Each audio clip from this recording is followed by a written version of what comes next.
آل جموں کشمیر مسلم conference waste Yorkshire کے زیر اہتمام تقریب ہوئی۔ مقررین کا کہنا ہے کہ مسلم کانفرنس نظریہ الحاق پاکستان کے داعی جماعت ہے۔ مملکت پاکستان اور مسلح افواج کے خلاف سازشوں کا ڈٹ کر مقابلہ کریں گے۔ پاکستان ہی مسئلہ کشمیر کے حل کی امید ہے۔ لیڈ سے آصف قریشی کی خصوصی رپورٹ۔ سب سے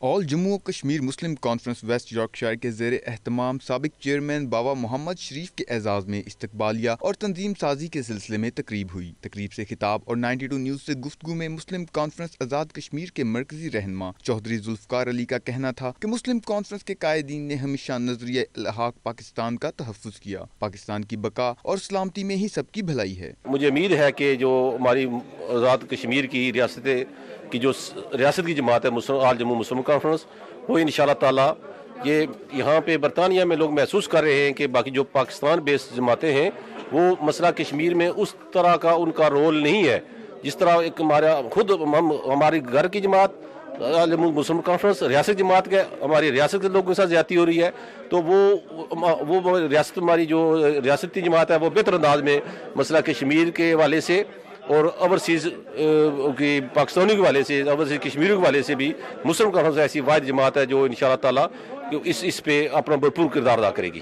صدر مسلم کانفرنس برطانیہ راجہ اسحاق صابر کا کہنا تھا کہ ان کی جماعت کشمیریوں کی ترجمانی کا حق ادا کر رہی ہے۔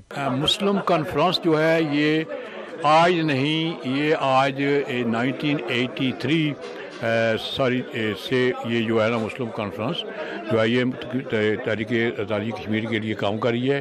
تقریب سے مسلم کانفرنس کے سابق چیئرمین اور ممبر مرکزی مجلس عاملہ بابا محمد شریف، چیف آرگنائزر چودھری بشیر رٹوئی اور دیگر نے بھی خطاب کیا۔ مقررین کا کہنا تھا کہ مسئلہ کشمیر کے پرامن حل کے لیے پاکستان کے ساتھ ہیں۔ لیڈز برانچ کی یہ تنظیم سازی میرٹ کے مطابق آئین اور قانون کے مطابق ہوئی ہے، اور یہاں پر سینئر زموا اپنا بابا شریف صاحب اور سائنس ذوالفقار صاحب کی موجودگی میں، صدر برطانیہ کی موجودگی میں یہ برانچیں بنی ہیں۔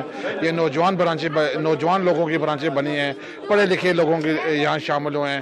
مسلم کانفرنس کا جو کردار ہے تحریک آزادی کشمیر کے حوالے سے وہ بڑا مثبت رہا ہے، اور جو ذمہ داری مجھے جناب صدر نے دی ہے، میں اپنی کوشش کروں گا کہ تحریک آزادی کشمیر کے لیے اپنا بھرپور کردار ادا کر سکوں۔ اس موقع پر برانچز کے عہدیداران کا انتخاب کیا گیا۔ لیڈ سے صدر باوا رزاق اور سیکرٹری جنرل چودھری طارق منتخب ہوئے۔ ہیلی فیکس سے صدر پہلوان مہربان، ڈیوزبری سے صدر حافظ طارق اور سیکرٹری جنرل چودھری فاروق منتخب ہوئے۔ اس طرح بریڈ فورڈ سے صدر محمد وسیم اور سیکرٹری جنرل چودھری شہزاد کا انتخاب کیا گیا۔